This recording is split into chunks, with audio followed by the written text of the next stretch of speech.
हमारे मेहमान जाहिद हुसैन चीपा साहब जिन्होंने अवार्ड तकसीम किए, हमने चाहूँगा कि यहाँ तशरीफ़ लाएँ और यहाँ मौजूद जितने भी हाज़रीन मजलिस हैं उनके सामने अपने गुजारिशात, अपने ख़यालात साथी के हवाले से यहाँ पेश फरमाएँ।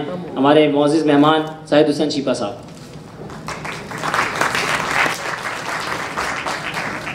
नहमदु व नसल्ली अला रसूलिहिल करीम, अम्मा बाद, फ़अऊज़ु बिल्लाहि स्समीइल अलीम मिनश शैतानिर रजीम, मिन हम्ज़िही व नफ़्ख़िही व नफ़्सिही, बिस्मिल्लाहिर रहमानिर रहीम।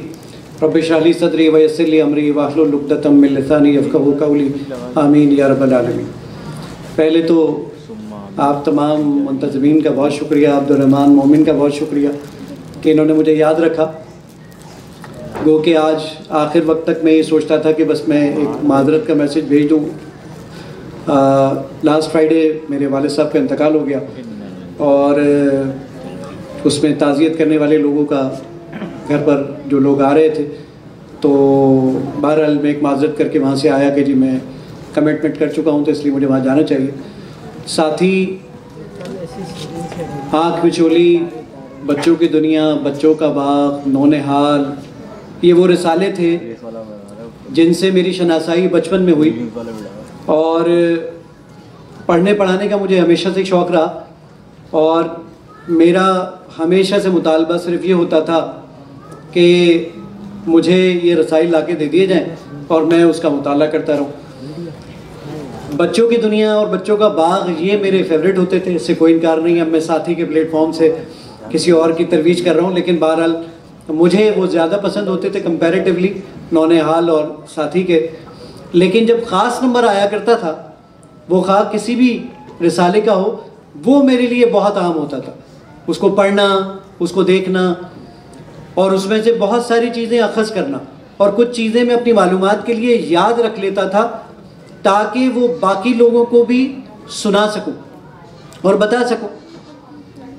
ये जो इतने सारे कलमकार मेरे सामने बैठे हैं और जिनको अवार्ड दिए गए, और मैं तो एक आम सा आदमी, उनको जब मैं अवार्ड दे रहा था तो मैं तो अपने आप को बहुत हकीर महसूस कर रहा था कि इतने बड़े बड़े लोग मेरे सामने थे जिन्होंने ये किताबें लिखी, जिन्होंने ये कहानियाँ लिखी जिसको मैं पढ़ के बड़ा हुआ।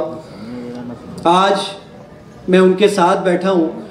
वो मुझे एक शेर याद आता है कि पर्दे बर्फ़ के चीर कर लहरा रही है घास, पर्दे बर्फ़ के चीर कर लहरा रही है घास, सूरज की शह पे तिनके भी बेबाक हो गए। तो ये आप लोगों का खासा है कि आप लोग बच्चों को ये पढ़ाने के लिए, और ख़ास तौर पे मुझे अभी बताया गया, जिनको मैंने अभी एक अवार्ड दिया तो बताने लगे कि जी वो मिज़ाह भी लिखते हैं। एक वक्त मैंने सोचा कि मिज़ाह में भी लिखने की कोशिश करता हूँ, तो मुझे तो अंदाज़ा हुआ कि मैं तो ये लिख ही नहीं सकता।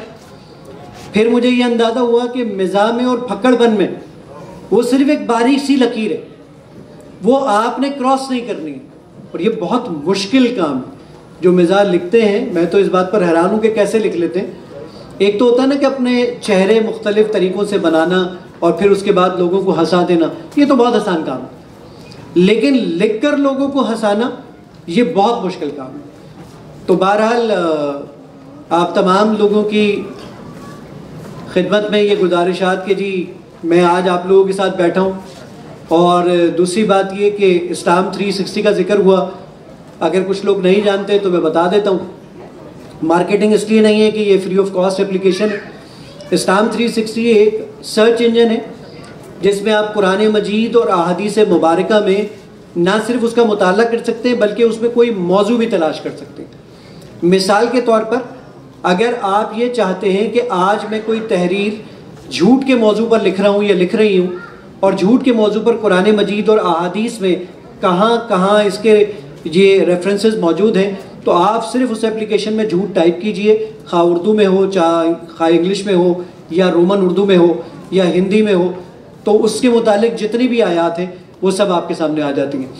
अनवर मकसूद साहब हमारे पास दरमियान मौजूद हैं, तो मैं आपके और उन दोनों के लोगों के दरमियान में मज़ीद मुखल नहीं होना चाहता।